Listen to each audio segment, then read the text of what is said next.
Assalamualaikum warahmatullahi wabarakatuh. Berjumpa lagi dengan IME Tutorial. Oke, pada kesempatan ini ya, saya akan membahas tentang materi fungsi turunan. Itu terapan turunan ketika akan menentukan suatu fungsi itu naik atau turun. Ya, berarti menentukan interval ketika fungsi itu naik atau turun.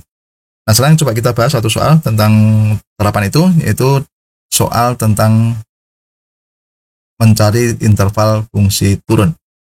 Nah, ini adalah soal ujian nasional ya, atau soal ujian sekolah.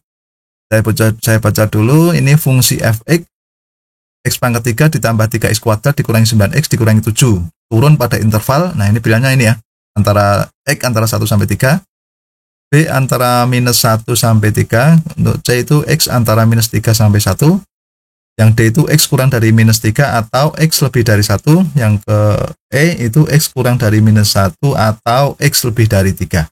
Oke, sekarang kita cari ya. Nah, ingat materi dasar dulu. Ketika kita akan mencari fungsi itu naik atau turun ya. Pada soal ini fungsi turun itu pada saat apa? F aksen x atau turunannya itu kurang dari 0. Kalau naik itu F aksen x lebih dari 0, gitu ya.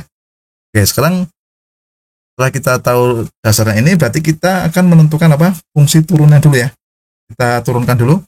Kalau fx-nya ini, x pangkat 3 ditambah 3x kuadrat dikurangi 9x dikurangi 7, maka turunannya, itu f aksen x itu 3, nah 3-nya turun ya, kan kuncinya itu ya, caranya, 3-nya turun, maka pangkatnya dikurangi 1, berarti dari x pangkat 3 itu diturunkan menjadi 3x pangkat 3 dikurangi 1. Kalau 3x kuadrat, itu berarti kan 3-nya kita tulis dulu, maka turunan dari x kuadrat itu kan 2 dikali x pangkat 2 dikurangi 1. Turunan dari minus 9x itu minus 9 ya. Kalau turunan dari 7 adalah 0. Oke, jadi hasil turunannya seperti ini. Ini kita sederhanakan dulu ya. Itu menjadi berapa? 3x kuadrat ditambah 6x gitu ya. Kemudian dikurangi 9. Oke, kita sudah menemukan turunannya adalah 3x kuadrat ditambah 6x dikurangi 9. Nah, langkah berikutnya ini. Kita gunakan f aksen x kurang dari 0 untuk mencari batasan x-nya atau intervalnya. Oke, sekarang kita ganti dengan f aksen x dengan 3x kuadrat ditambah 6x dikurangi 9, kurang dari 0 ya. Untuk menyelesaikan ini, coba kita sederhanakan dulu kedua ruas, kita bagi dengan 3 ya. Sehingga menjadi x kuadrat ditambah 2x dikurangi 3, kurang dari 0.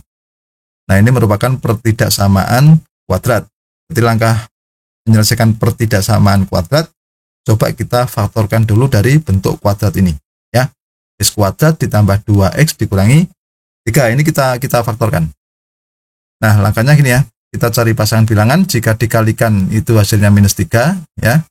Kalau dijumlah hasilnya 2. Untuk mengisi ini ya, x plus berapa ini ya, x plus p dikali x plus q. Nah, kita cari p dan q-nya seperti ini.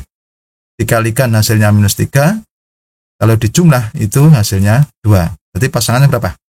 3 dan minus 1. Maka kita tulis x plus 3 dikali x minus 1. Ya, terus kemudian kurang dari 0. Oke ya. Oke, sekarang kita cari pembuat nolnya dulu ya. Dari pemfaktoran ini ya. Yang pertama, x plus 3 sama dengan 0 ya. Ketemu x sama dengan minus 3. Kemudian yang kedua ini x dikurangi 1 sama dengan 0, maka x-nya sama dengan 1. Nah, jadi kita peroleh batasan 0 ya, itu x sama dengan minus 3 dan x sama dengan 1. Nah, langkah berikutnya apa? Langkah berikutnya kita buat dulu garis bilangan untuk menentukan daerah penyelesaian atau interval ya. Di sini kan minus 3 dan 1 ya, pada garis bilangan seperti ini ya. Karena minus 3 di sebelah lebih kecil, berarti di sebelah kiri ya.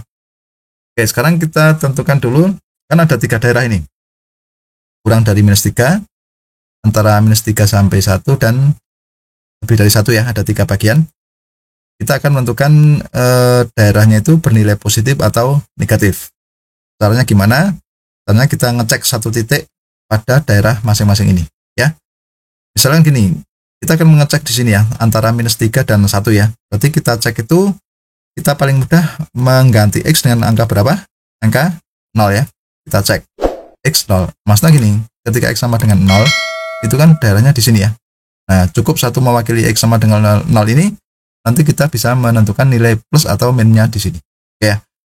Sekarang coba kita cek X sama dengan 0, kita masukkan ke bentuk kuadrat yang ini. Ya, X kuadrat plus 2X dikurangi 3. Coba kita cek. Berarti 2, berarti ini ya, X-nya kita ganti 0 ya. Berarti 0 kuadrat ditambah 2 kali 0 dikurangi 3 ya. Berarti 0 ditambah 0 dikurangi 3. Hasilnya minus 3. Oh, berarti minus 3 itu kan negatif ya. Nah, berarti kita taruh tanda negatif di sini. Artinya apa? Artinya daerah di sini itu bernilai negatif untuk X antara min 3 sampai 1. Paham ya? Oke, kemudian kita cek daerah di sini ya. Kita ambil sembarang X sama dengan minus 4 di sini ya. Oke, kita cari X sama dengan minus 4. Kita masukkan sama, X-nya kita ganti minus 4. Berarti kan minus 4 kuadrat ditambah 2 dikali minus 4 dikurangi 3. Kalau kita hitung itu hasilnya berapa? 5 ya. Jadi minus 4 kuadrat itu kan 16. 16 dikurangi 8. Nah, berarti kan 8. 8 dikurangi 3, 5 ya. Oke, 5 itu kan positif. Nah, maka kita tulis simbol di sini adalah positif. Gitu ya. Oke, kita cek lagi di sini daerah sini ya. X lebih dari 1, misalkan kita cek sama dengan 2 ya. Berarti kita masukkan aja 2 kuadrat ditambah 2 kali 2 dikurangi 3 ya. Kalau kita hitung hasilnya 5. Sama 5 itu positif, berarti kita taruh sini adalah bilangan positif atau simbol positif. Nah, setelah itu kan kita sudah tahu ya, di sini positif, di sini negatif, di sini positif. Nah, tugas kita adalah cari interval turun. Nah, berarti tadi syaratnya kurang dari 0. Nah, kita untuk menentukan mana yang daerah turun, kan kurang dari 0 ya. Berarti kan kalau kurang dari 0 itu kan dalam arti bilangan negatif kan. Bilangan kurang dari 0 itu kan bilangan negatif.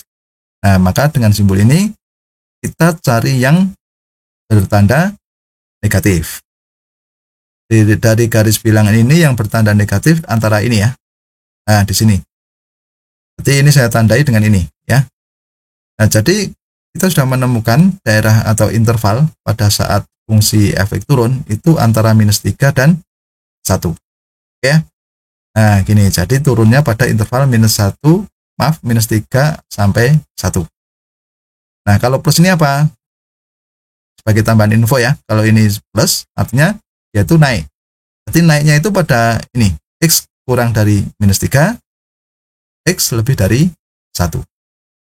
Gitu ya. Berarti dari tanda ini kita sudah bisa menentukan daerah itu naik, turun maupun titik stasionernya. Oke ya. Begitu, sudah paham?